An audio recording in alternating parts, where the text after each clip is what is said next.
Shay Sharp's podcast and just broke the internet. Man, that mother got 50 million views. Yeah. That's 2 hours. Yeah. Like we try to keep our podcast under an hour. Yeah. That's It was 2 hours and what? 48 minutes. 240, something like that. Man, I swear I listened to that. I sat there and listened to that whole damn podcast. I was in like from jump. Like it was entertaining. It was entertaining as hell. It was jump.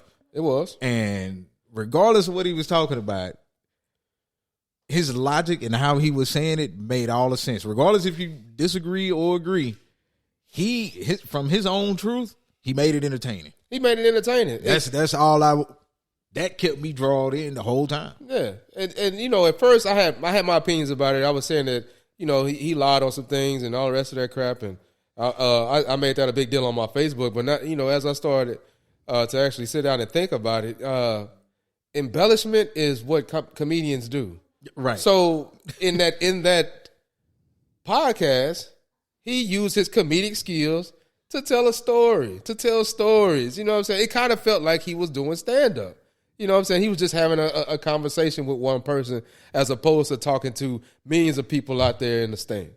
The stuff that he was like, that I felt like he was lying about, because I don't know any of the industry secrets and none of that stuff. Yeah. So I don't know whether he telling the truth or lying about that. But the 3,000 bucks and the 4.3, we knew he was lying, but it's normal stuff, right? When you got to college, we met dudes who was like, yeah, I played, or yeah, I did, or I was this in high school, or I did, you know what I'm saying? So it's just normal stuff. That when he said that, I was like, all right, the 3,000 books was ridiculous. That wasn't even believable, man, dog. The 4.3. The 4.3 was ridiculous. Yeah. No, I could almost. Nah, hell no. All I'm saying is that in between the two, like the 4.3 was like, I maybe. I was like, hell no. It's elite mofos in the league right now that can't run. Not running 4.3. Yeah, you know what I'm saying? That 4.3 is hard to run. Anything sub. Anything 3 and below is extremely hard to run. Boy, you run a 4.3 like you are moving, dog. This mofo here, dog. Katt is so funny. He gonna post his video. All right, keep in mind, y'all know a basketball court is 94 feet long, right? 94 feet. Katt posted a video of him running the length of a basketball court. If you do the math, 94 feet equates to about 30 yards. He still got another 10 yards to go to run his quote unquote 4.240. And he showed a picture of him running a 4.4 in 30 yards. He was just, it's all bait, man. It's clickbait. That's what I'm saying. That's why at first you try to look at it in all seriousness, but you got to remember that he's a comedian. This is all for fun and funny games, dog. The camera switch off him running it and then switch to directly to the stop line. With us, dog. Come on now, boys. I'm telling you, man. If you put something on Facebook, man. People will believe it, dog. It do not matter what it is. Like you say, embellishment, though. It's love. Bro, even when he was talking, the stuff he said about Ricky Smiley, I ain't working with Ricky Smiley again. Yeah, that's he wear a dress. Yeah. He said what? I'm not working with Ricky Smiley. They put it in the contract? Put it in the contract. He said he did that, though. That's some bullshit. Man, bro, come on. He said he did it, dog.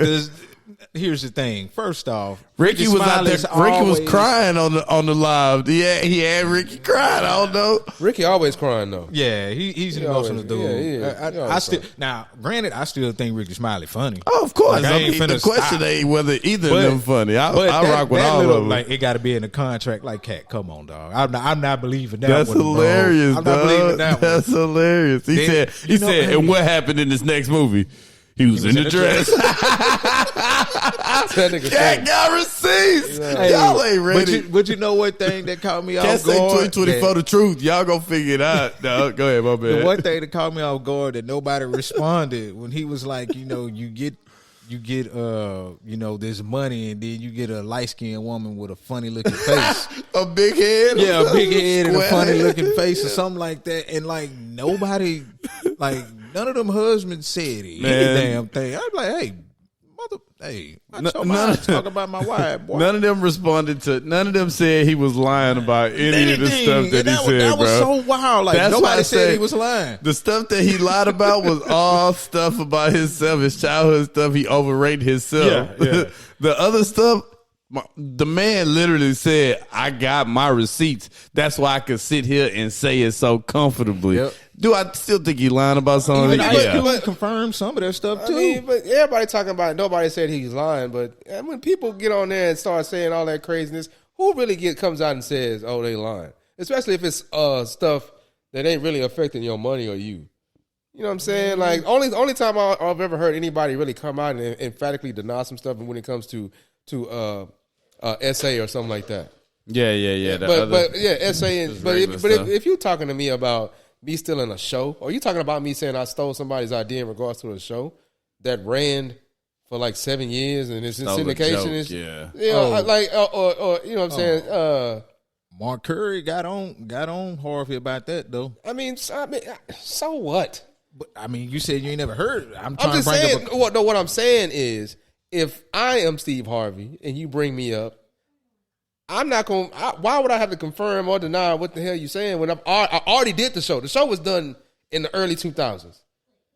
I'm doing way more stuff now than I did back then.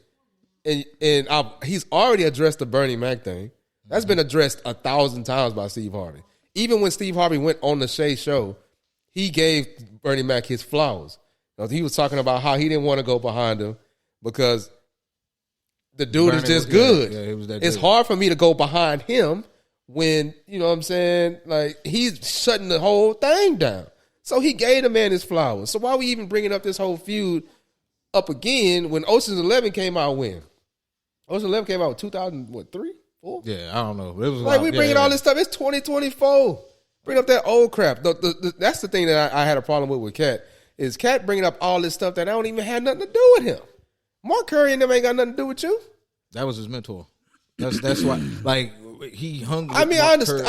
All right, well, bigging up Mark Curry, but don't you ain't got to shoot shots at somebody else because of some stuff that happened back in the past. That's like us bringing up some old stuff that happened, you know, between us when we was 17, 18, and bringing that stuff up now. Or a homie bring up some stuff like that. That's what it is because that shit was 20 years ago. Boys be trying to like make stuff they own. It's like that's literally what everything is just a remake of the next thing and a remake of the next thing. It is. Like why them shows didn't take away from each other. Like they didn't. I liked hanging with Mr. Cooper and I liked the Steve Harvey show. Exactly. And you know what's so crazy? We didn't even live in like the Netflix age. When you got the Martin DVDs, that's when I figured out that them boys was in episode form. Cause guess what? When UPN was playing it, that's when I caught it. I didn't catch it in like where I sat down and it was like, all right, this is season 1, episode 3 of Martin. Like, oh, another episode of Martin. No, like it jumped around so much. Nobody really cared about this. So I don't know why he brought it up like that. That's the thing that it don't matter. Exactly. It's funny. It don't matter. It don't matter. And everybody's talking about he didn't tell one lie. I was like, all right, so he didn't tell one lie. Does that affect what you gonna watch? Are you still gonna if hanging with Mr. Cooper? Because I think hanging with Mr. Cooper is on one of these streaming platforms. HBO Max, I believe. It's on something. Yeah, it's on something. It's on HBO Max. You gonna go watch it now, or what you gonna do? Or you gonna stop watching Steve Harvey? Because Steve Harvey don't even do stand up no more. No, he ain't done stand up in years. Yeah. You know what I'm saying? So he not even in the game. And even when Katt Williams was on Breakfast Club, Charlamagne brought up an interesting point, man, because he kept talking. They kept saying he was saying stuff like, Steve Harvey is a gatekeeper or whatever, and then Charlamagne was like, he a gatekeeper with comedy, and I'm just paraphrasing, and Katt was like, yeah, and he was like, well, how is he a gatekeeper if he haven't done comedy in years? You know what I'm saying? Is he hindering you from making money? And Katt kind of stumbled on that. Like, nah, he ain't. Well, then how is he a gatekeeper? If he ain't hindering you from making money, then how is he gatekeeping anything?